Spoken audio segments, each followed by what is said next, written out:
So hey everyone, welcome back to the quick and very interesting tutorial. Where in this quick tutorial I'm going to show you how you can check site speed in real time, and if you want to do it for checking purposes, for testing purposes, you can do it as well.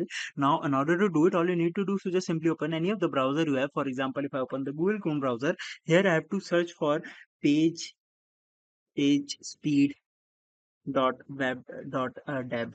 You can see the right URL over there. Just simply go to this website and wait for it to respond. Now here it will ask you to paste the URL. For example, if I open paste this www.facebook.com for sample.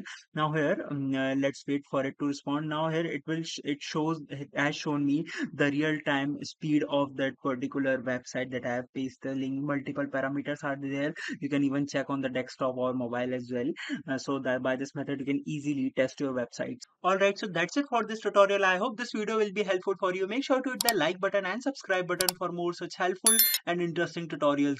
See you in the next one. Take care.